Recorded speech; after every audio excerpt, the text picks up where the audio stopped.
Happy to be checking back in with Quincy Veteran Services Director George Nicholson to chat about how his department's coping this time and also about Memorial Day. Hey, George, good to see you again. As always, Joe, likewise. Pleasure. Been a frustrating year. Yeah, that's an understatement for sure. However, just today, when we're recording this on May 25th, is the very first time since the pandemic began, there have been 0 new cases here in Quincy. So we're making progress. Yeah, we are. It's nice to know that the restrictions are going to be lifted. Unfortunately, not in time for me to revise and get the parade going again. But the Flag Day parade has got enough time to pull it off. So that's a good thing. We're just going to, for Memorial Day, we schedule our bands early. You've got to do that routinely. And they cancel because of COVID. And you can't get them back in this kind of short notice. So we're scheduling just the ceremony at Mount Wollaston at the World War II Memorial. It'll be at 10:30 on Monday. Whatever's left for COVID restrictions will be honored, but it's not going to be as bad. I don't have a particular guest speaker. Again, when we set this up as a precaution for COVID, but we'll have all the usuals there, excuse me, and it'll be conducted under the auspices of the Quincy Veterans Council, as usual, with the mayor, myself, and some of the local dignitaries will show up. It should be a relatively brief service. And if by some chance it turns out that after all these days of good weather we end up having rain or something that day, we will move the ceremony indoors to Quincy High School. Either the gym or the auditorium, exactly which right now I'm not sure. But with COVID restrictions living, we could probably use the auditorium where before we would have had to use the gym. We'll see. And we'll keep the fingers crossed that that's not the alternative we have to take. George is busy this week. The flags, the holders have been put in place at Mount Wollaston. And this Thursday, George will have all the flags put up. So they'll be displayed in full regalia in time for the service. So we're finally going to be ready as best we can be. And that's about pretty much where we stand at this point with that. Nothing in particular. We'll follow the same general format that we always have. And we'll wait and see. We're working on the monument to the Gulf War vets. The sculpture has been picked. They're working on the wording for each of the periods of the Gulf War that were involved. And at some point, that monument will be going up on Mount Wollaston, hopefully on line where the other monuments are. Other monuments, we've got the Sailors Monument is ready to come into the city, and that's likely to be placed where they've done the excavation work on the site of the Beachcomber. Okay. There's no date for that yet. And I would put out, just as the mayor is doing, one more, well, no, we've got another reminder. We're looking for the names of all the veterans we've got in the city. You're born here, raised here, you've got a good connection with the city. To get on the honor roll brochure for the General's Bridge dedication that comes up on 9/11. It's surprising. I was talking to the mayor the other day, and they've got about 500 names is all they've got so far in the city.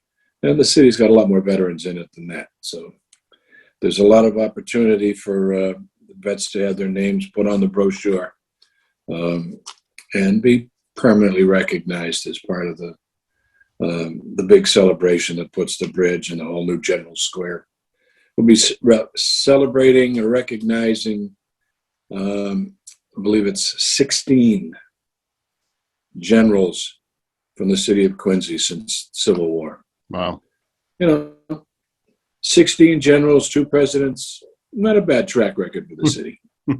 I would say it's certainly made its mark on this country's history. Yeah, without a question. How do the vets get on that brochure, George? How do they get their? All they need to do, quite literally, is just call the mayor's office. Okay. 376-1990. Ask for Mary Mulvey, and just the name, the branch of service, and the rank, Okay. and when they were in, the time that they were in the service. And all of that will be listed, and each of them will be honored with their names on that permanent brochure. Okay. So, Good. and I think they're getting ready to go. So we're looking forward to it. Speaking of names, I know there was another name added to the Vietnam Veterans Memorial just this past a couple of months ago. Could you explain a little bit about that? Walter Fabian, Yes. he was somebody, it was a little bit, from my understanding, controversial because under normal circumstances, the criteria for that is their names have to be on the wall in Washington. Okay. And I'm not sure that his was, but he was seriously wounded in the war in Vietnam, and eventually died as a result of the residuals of the injury. So, yeah, he is service-related death, and he was put on the wall. I have one pending right now for another Quincy veteran who was POW in Vietnam, prisoner of the Viet Cong, and he escaped, was recaptured, and then was executed. And the body was never recovered, so he's officially still MIA. But his name's on the wall, and we're going to look. We're going through the vetting process right now with the Quincy Combat Veterans Group to get the details to see what it's going to take to put that together. Okay. Who was that? What is his name? Robert Phillips. Okay. He grew up in Quincy when he was freshman, I believe it was, in high school, and then the family moved to Ohio. I see. So when he went into the service, he went into the service from Ohio, and while his service is officially credited to Ohio, yep. We already have the precedent with several other names of the 48 that are up there who went through the same thing. There was another one went from Ohio, one moved to Texas, but they're native to Quincy, so that's why they're on the wall. So eventually he'll be added to it as well. Okay. So, and we'll have a ceremony for that eventually. And we're also working on the city council approved, added their endorsement to a memorial site for retired firefighter John Driscoll, who's a Vietnam veteran, and Dan Dewey, who was president of the Veterans Council, commander of the Veterans Council. And we're going to have memorial squares for both of those guys done in the coming year as well. And that pretty takes care of the memorials. All the wreaths that we've got are up, ready to go. And the mayor wanted a little bigger than what we've always had before, so we've done. So we're pretty much ready. We'll have Quincy 95. We'll have a memorial on the 30th at the Hancock Cemetery at about 9 a.m. Okay. Monday, Memorial Day at 7 o'clock, there will be an observance at the Sailors Cemetery down on Fenno Street in Wollaston. At about 8:45, the Morissette Post has its ceremony at Hall Cemetery in West Quincy. Yep. And then after that, everybody beats feet downtown to the 10:30 official one at Mount Wollaston. Since the parade would normally start at 10:30, use the same time frame for the ceremony. So, and there we stand. I remember last year it was quite special. You took the whole ceremony up to a veteran to celebrate his birthday. Yeah, for Dean Schaefer, we did. And unfortunately, just a month or two ago, we finally lost Dean.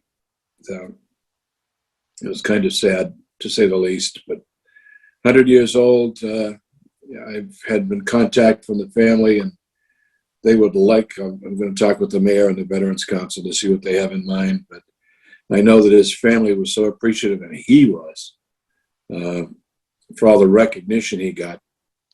Not just the one-day thing where we recognized him, but he had a great time when we had the World War II celebration at the high school when we brought all of them in.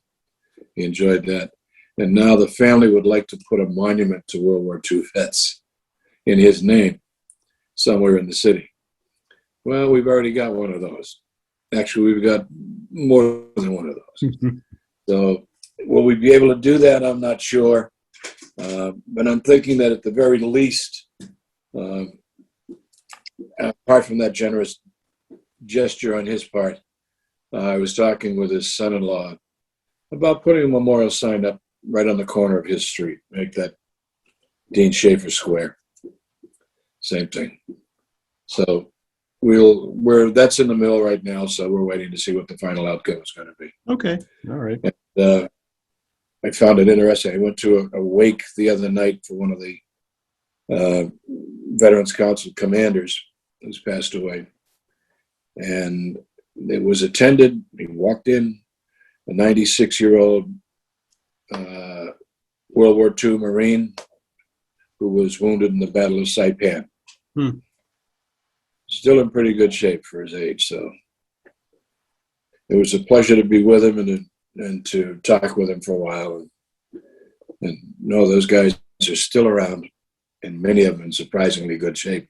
Yeah, I myself had an opportunity. I don't know if you heard the story about Anthony Grasso, a World War II vet who wants to travel down to Columbia, South Carolina, and salute the grave of the man who saved his life in battle. Yeah. He was, I don't know, is that gone? Have they left already for that, or is that late? Is that scheduled for August? That will be happening this Memorial Day weekend, actually. He wants okay. This week. Yeah, I remember the story. It was a Lieutenant Dean or something, I believe, and the two of them were next to each other. He had the radio, and a mortar round went off, and Dean took most of the impact next to Gracio. So, yeah, that's always something you want to be a part of, and I'm glad at his age that he's still able to do that. So, yeah, he's quite a robust 96-year-old, I can tell you that. Yep, and I fully expect that the video that comes back from that will be a tearjerker and definitely worth seeing. Yeah. So, well, it was interesting. I asked him if this is the most that he's ever spoken about his experience, during the war, and he emphatically said, yes, 96 years old, and this is the most he's ever spoken about it. I suspect that's true of a lot of World War II vets. Yeah. Well, not just World War II. It's true for a lot of combat vets. I know from experience. My dad had went on D-Day at Omaha Beach. The ramp went down. They hit a mine. He was blown to the back of the boat. And they pulled him back out, cleaned him up, put a new uniform on him because his was shredded, but not a mark on him otherwise. Send him back in. He ended up with 4 Purple Hearts, was captured by the Germans twice, and got away. And the interesting thing to me was he screamed in his sleep every night. All of it was post-traumatic stress. Could not get him to file a claim for it. Really? None of his friends, except in the VFW, knew anything, even knew that he was a veteran, because he never talked about it. And he didn't talk about it. He opened up somewhat to me, but only once I reached veteran status and could understand. But again, he would never let me file a claim for disability for him. And if anybody could have done that, I could. But no, he'd have no part of it. He never talked about it to anybody. And it was amazing to see that whole generation, especially that whole generation, all very quiet about it. Yeah. Very little about what they did. if you have a conversation with them and you get into it, most of them grew up during the Depression. Yep. So they toughened up early. And if you sit and talk with them, like we did when we did the Veterans History Project, and the Court Stenographers Association would come in, and there was a whole format of questions that they were asked about their experience. Everybody knew about the war being documented. All our wars are very well documented. We can put pretty much everybody in time and place. What you had for lunch, how much ammunition you used, who was in command, what patrol went out when, etc. All of that stuff's documented. The one thing that was never documented was the personal side of it. Yeah. You had the general's report, but you didn't have any perspective from the foxhole. And that's what the History Report Project did. Yep. And while they were doing it, it was amazing. Although there were no questions like, did you kill somebody? Anything like that. They were just looking for the overall experience. Mm-hmm. The hardship, foxhole, living in a foxhole, whatever they went through. And even in the combat experience. And it was amazing to me to see that they wouldn't answer the question in some cases specifically, but it would hit a sore point, a tender point with them. And you could see the tears welling up. But they wouldn't talk about it. Yeah, it was not a good time. Right. And move on. Yeah. That's the way they were. Yeah. And it's true, because when you're talking about veterans, for the most part, Joe, combat is an extraordinarily traumatic experience. It's nothing that you like to relive. And I remember that I've seen from time to time people talking about vets hanging out at the veterans posts and stuff like that. Oh yeah, what do? They smoke cigarettes, they sit there and have a beer and tell war stories. No, they don't. The last thing any of them want to do is relive the horrors that they went through. Right. They're looking the guy next to him knows that. Yeah. They'll tell stories about how they managed to get a hold of some supplies that they weren't supposed to have, or went downtown, had parties with girls, had problems with other guys in the unit, or fun with other guys, and the small kinds of vignettes and stuff that were more relaxing and engendered most of us to the camaraderie that comes with being a veteran. Yeah. But the telling of war stories, talking about the actual experiences, is something that most vets virtually never do. And because it's just not a pleasant experience, and it's a memory, you own it. But there's, unless you're in therapy, there's no need to share it, because otherwise it's not a catharsis for you of any kind. So why bother?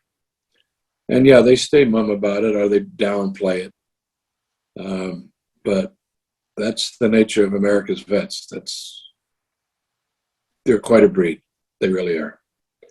And is that why? Me being the exception to the rule, by the way.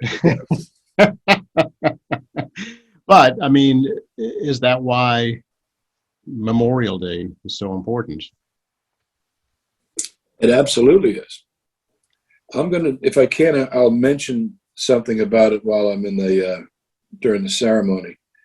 But a couple of weeks ago, I was watching the movie about Saving Private Ryan. Mm-hmm. And probably the most poignant part of the movie for me was when the now senior citizen, Matt, kneeling at the graveside of one of the soldiers that had saved him. And he had tearfully turned to his wife and said, "Have I been a good man? Have I lived a good life?" And it was touching, because it says so much. Did I live my life well enough to justify the sacrifice that these guys made? Now, when Memorial Day was set up for that, and the whole idea behind it, we do the Logan's Orders General Logan's orders, which established the history of decorating for Memorial Day. And the emphasis of that was to recognize the service that these guys committed themselves to, and the mission, the objective of the service. Gettysburg Address that Lincoln did, same thing. Extolling all of us that, as he says in it, that these men shall not have died in vain. And what they died for, we will continue to fight for. We do, from World War I, was the famous poem about Flanders Fields, by a Canadian medical doctor. And it was the same thing.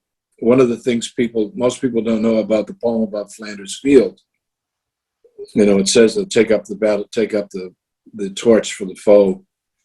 Don't let it die so that we don't have died in vain. And all these battles are for unity and equality and all those basic things that we have in life.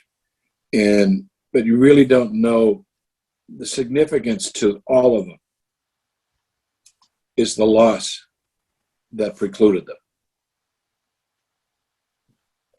There were, in the Flanders Field poem, Colonel McRae, that was a medical doctor, treated all kinds of casualties. But it was the Battle of Ypres, which was, Flanders is a part of Belgium. It's a fairly large area. And there were, from July to November of 1915, over 600,000 fatalities. That's just, we're talking the ones that died in that time frame in Flanders. And that's something you can't come to terms with. And of course, the casualties were 3 times that. Sure. And this is what he was dealing with. And, when you commit to something like that, then the ultimate objective is, because of the sacrifice, you can never forget it.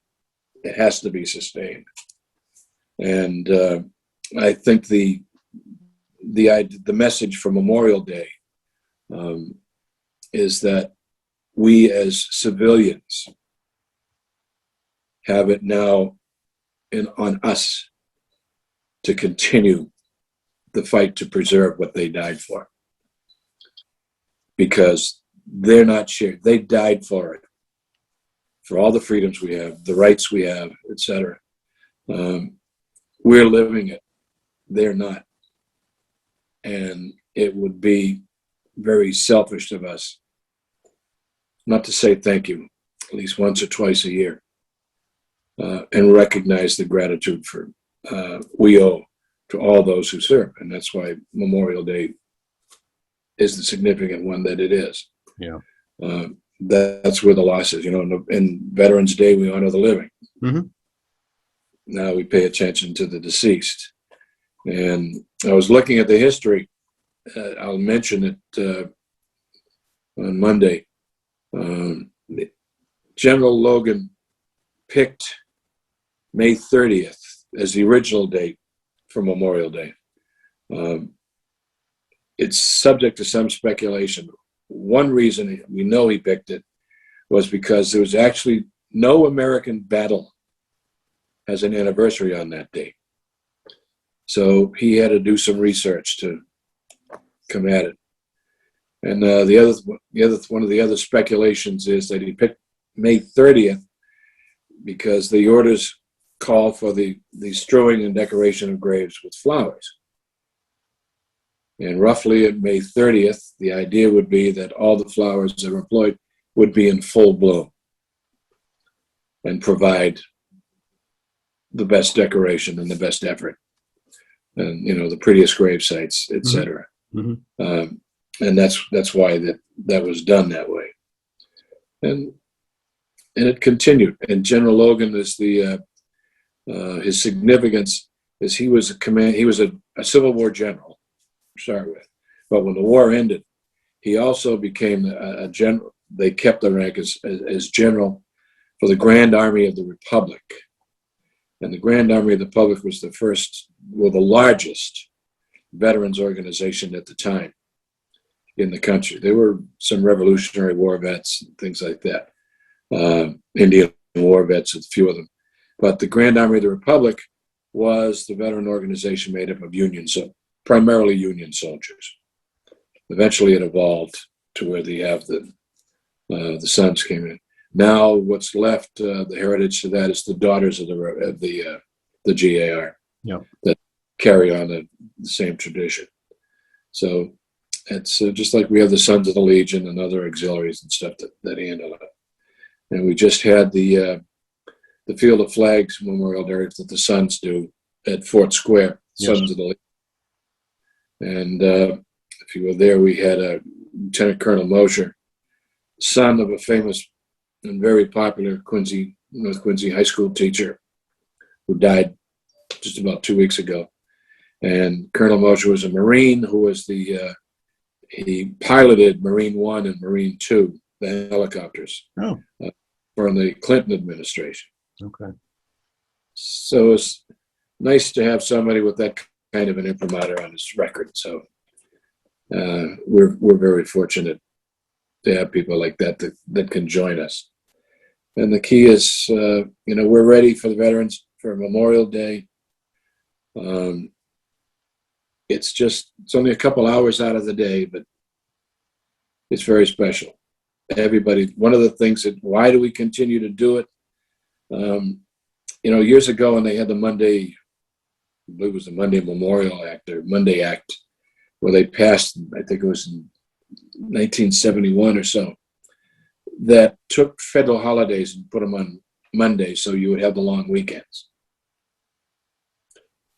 And that act also was the first time that actually put Memorial Day into a federal holiday status. Oh, I didn't So realize that's when Memorial Day became a federal holiday.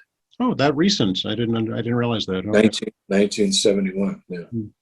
In the 50s, Congress changed the nomenclature for Decoration Day changed to Memorial Day. Okay. But the holiday celebration took place in 1971, and because that created the long weekend scenario, that tended to dilute some of the ceremonies for Veterans Day. I mean, for Memorial Day. Yeah. So it's, some people look forward to it as the 3-day weekend. Some will see it as a holiday for sales.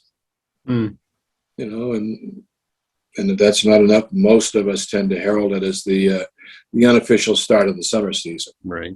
Yeah. It's, when a lot of families I know visit cemeteries to decorate the graves of their loved ones, veterans or not. And if you think it's not the start of the summer season, try to get down Route 3 about now on a Friday afternoon. So while the cottages get set up down there. Yeah. So it becomes incumbent upon us to make sure that whenever and as long as it's possible, as long as there's life in us, we will honor our brothers, and their families will honor our brothers. And that's why we have Memorial Day. It's why it will continue. And the whole idea of the parade, it's a solemn ceremony. When you think about we're dealing with the memories of veterans who aren't with us anymore. Mm-hmm. We're not talking just about the men and women who died in combat during the war. We're also talking about the vets who came back home to make this a better community all across the country. Strengthen their families, strengthen their communities, strengthen the nation. They've done their thing as well. And we have to recognize that also. That's why the significance. The parades they have is just the pomp and circumstance that brings the attention to it. But it's the ceremonies that are done at graveside that really solemnize the significance of the day. Yeah. That's why General Logan's orders identifies the day. Flanders Field identifies the day. Gettysburg Address, Those are the three single things that identify most with it. And all of them had the same message. We have to unify to make sure that what these men and women died for is not lost. The freedoms we enjoyed were established because of them. They were reaffirmed because of them. Yep. And they need to be maintained by us. So that's where you have that, the need to clarify that and to reinforce that for all of us, for American life. It's not just, when Kennedy said that a nation that doesn't recognize its veterans and the honor of their service is not much of a nation. It's not going to last as a nation. And it's true. And as long as we take the time to recognize that these people who aren't with us anymore gave us all that we have, going back hundreds of years, it's not just recently. They died wishing that their loved ones would have a better life and would enjoy the life that they served for. And God knows, we know mostly as Americans that, yeah, what they did, what they wished for is what we got. And we need to preserve it. And we can never afford to forget their sacrifice. And it's why when I like anytime you get a chance in the city of Quincy to drive along Coddington Street, when those flags are out there, and it's that 900 flags we have out front, there's the legacy of American freedom and liberty blowing in the breeze right there in front of you. And if that doesn't hit home to let you know that the cost of freedom is not free and the cost of sacrifice must be recognized, then nothing will hit you. And I always make it a point, at some point, once the flags are up, I just do that for my own edification. And I think, for my dad, I'll pull into the parking lot at the police station. Just get out of the car and I'll sit on the wall for a few minutes and just, apart from the traffic, just take in the breeze and the scenery and see all those flags flying, because that's the heart of America right there. It really is. 10:30 Monday, May 31st at the World War II Memorial is the ceremony. Absolutely. All And right. if it rains, we'll take it indoors. Sure. Yeah. Are veterans groups participating in the Flag Day Parade this year, George, that you know of? We've been invited, yes. Okay. And yeah, we are planning. We will have a representative group there. I don't know yet if the individual units, posts and chapters in the city, will be able to marshal enough guys for their own individual color guards, or if we'll just have a mass grouping of them. Okay. I know that I've done it for a lot of years, and we would bring along the rifles and fire for the kids. Yep. Stuff like that. I think we may be able to do that again this year, but I'm not sure. Okay. We will. That's one of those little things that comes together at the last minute.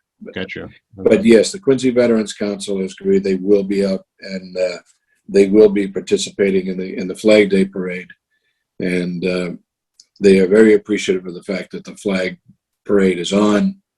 They do understand that because of the COVID restrictions, we just couldn't put anything together in time for a parade, because it's only about 2 weeks difference between Memorial Day and the Flag Day. So for the sake of the city, I'd much rather see Tom and the committee be able to grab the flag, grab the bands, and turn out for that, because in one respect, it's another testament to the vets. It's the citizens celebrating the flag we all served under, and especially the kids get to enjoy it. They get lessons in school about what Flag Day means. It's a little bit of education with pomp and circumstance thrown in for emphasis and for memory and retention. And we recognize that. We like to be a part of it. Yep. So It'll be the 70th annual this year, so it's one to mark for sure. it's, I guess it's going to be as close to getting back to whatever the new normal is going to be. And it'll be interesting to see what it's going to be like this year with the fireworks down on Wollaston Beach instead of up at Paget Field. Right. Yeah. That works better because we still have some COVID restrictions. And if you've been up on Paget Field in any of the years in past when we've done this, you know it's one major mob. It is shoulder to shoulder for sure. It's shoulder to shoulder. And so but now we can spread that out for quite a distance. Yeah. And I look forward to that. So, well, I do every year. I always like fireworks anyway. So. Yeah, I think a lot of folks are itching to get out and have a little bit of celebration. So that'd be a great way to do it. If folks have questions or concerns, comments, George, they want to get a hold of your office, what's a good way to do that? 617-376-1192. And I would invite anybody and everybody, if you have questions, we often get confused with the VA, which obviously we're not, but anybody that knows me knows my background with the VA and makes the connection anyway. And there's a lot of benefits out there. There's a lot of confusion. Things are slow right now. As I was coming in the door to work this morning, a veteran pulled up and to say that, he was wondering what happened to us. He was looking for his discharge papers. And he made the request through this office a couple of months ago and hasn't heard anything yet. And I had to explain to him that because of the COVID, the National Archives that handles all the records out in St. Louis dropped down to a 10% personnel workforce. Huh. So what used to take two or 3 weeks to get done is now taking 6 months or more. Wow. And with the backlog they have now developed, the people out at the archives project that will take them a good year just to catch up on the backlog. Okay. Not new requests, just the old requests. Just the old requests. Yeah. I mean, they're still doing emergency requests and things like that. But yeah, it's hit everywhere and everything. I would say that the VA, if you're a veteran, I did it a couple of weeks ago, although I had an appointment. The VA is now doing walk-ins for COVID vaccinations. And you can come in with your spouse or your significant other and both get the shots. Oh, very good. I went in with my wife we went into West Roxbury to get the shots. And the amazing thing to me was, I went to Brockton to get the shot. And we had the choice. We took the Johnson. Mm-hmm. So we took the single shot instead of waiting 30 days to do the other. Yep. In and out in 15 minutes. Very good. So if you're a vet and you and your significant other, by the way, though they will register the individual, we've had a number of cases where it's just maybe a driver. It might not actually be a neighbor that drove a vet to the VA for the shot, accompanied them in. Yep. They got. How super is that? That's great. It's the federal government trying to help. They're doing it quietly, but they're doing it. You've got to be a vet to start with. That's the key to get you in the door. Sure. Be with the vet, and they'll try their best to take care of you. So if you're somebody who hasn't had the COVID shot yet, and you're a veteran, they're doing walk-ins at the VA clinic, at the VA hospitals now. Jamaica Plain, Brockton, West Roxbury. Just call their numbers, and they'll tell you what time, what building to go to, etc. So if you haven't done it already, take advantage of it. Good to know. All right. Always appreciate it, George. Great to talk to you. Likewise, partner. So see you and Mark or whoever or John on Monday. Folks will be able to watch the ceremony right here on QATV. Absolutely. Yes. And when you give the good citizens of Quincy the updated weather reports for the next couple of days, ask them to pray that the weather stays good through Monday. If you would, it would help. I'd appreciate it. We'll do Take whatever influence we can get. we'll do what we can. All right. Thanks again, and thank you for your service, George. You're entirely welcome, Joe. Stay well, my friend.